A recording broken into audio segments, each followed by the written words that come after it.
Hey, welcome to the channel. Imagine this, you are stuck in a traffic, feeling frustrated as the minutes tick by. Or you see the news about a global crisis and wonder, why is this happening?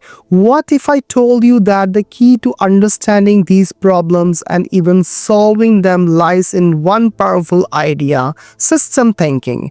And the person who brought this revolutionary concept to the masses was none other than Donella Meadows, author of Thinking in System, a premier.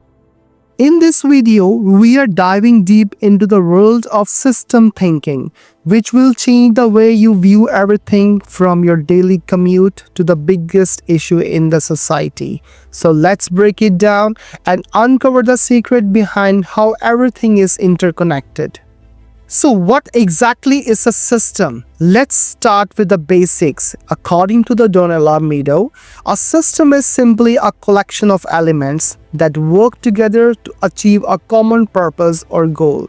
Think of your body, your heart, lungs, and brain are all connected to keep you alive. Or think about a company, the marketing, the finance, HR, and operation departments all have to work together for the business to thrive.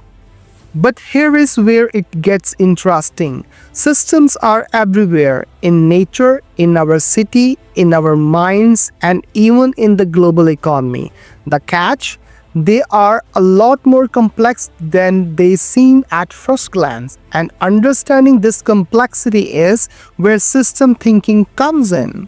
Systems thinking is about seeing the whole picture, not just focusing on isolated parts. It is about understanding how things are interconnected and how small changes can have a ripple effects throughout the system. One of the most powerful concepts in the system thinking is the idea of feedback loops. Now, a feedback loop is a process where the output of a system influences the input, which then affects the system again. There are two main types of feedback loops, positive and negative. Let's start with the negative feedback loops. There are systems that self-regulate, keeping things balanced. Take a thermostat for example. When a room temperature rises above the set level, the thermostats trigger the air conditioner to cool the room back down. This process continues to maintain a steady, comfortable temperature. On the other hand, we have positive feedback loops, which are most dramatic. They happen when a small change causes a chain reaction, spiraling things out of control. A great example is global warming. Rising temperature melt ice, which reduces the Earth's ability to reflect sunlight, causing even more warming and more ice to melt. This feedback loop amplifies the problem. Now, let's talk about system archetypes, repeated patterns that we see in complex systems. Understanding these can help us identify problem and solution more effectively. One of the most well-known archetypes is the tragedy of commons. This happens when individuals or groups act based on self-interest, leading to depletion of shared resources. Imagine overfishing, where everyone tries to catch as many fish as possible, leading to fewer fish for everyone. Another archetype is called fixes that fail. This happens when a quick fix is put in place to solve a problem, but in long run, it actually makes the situation worse. Think of band-aid solutions that don't address the root cause, like a city building more roads to fix traffic congestion, only for it to get worse over time as the more car hits the road.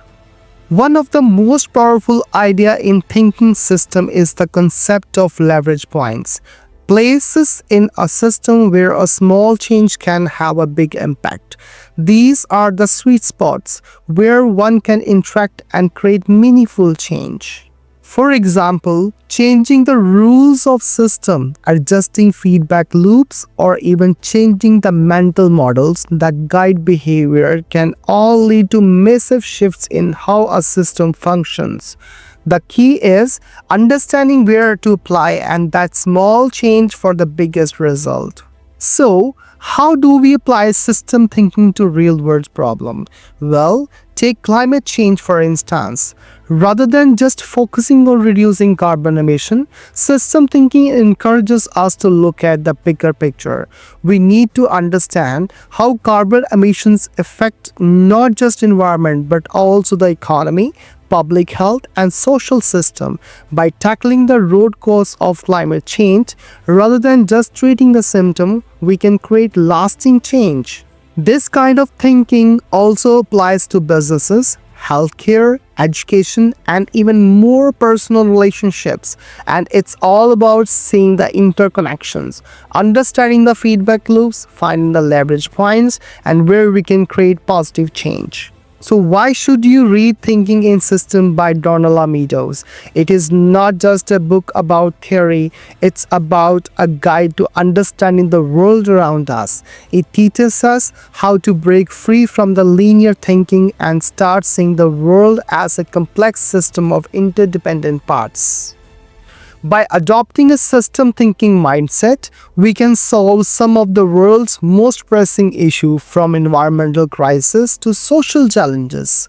So, if you want to understand how the world works and more importantly, how you can change it for the better, this book is a must read. So, if you enjoyed this breakdown, don't forget to hit the like button, subscribe for more content like this, and share this video with your friends. Let's spread the power of system thinking and change the world together. Thank you.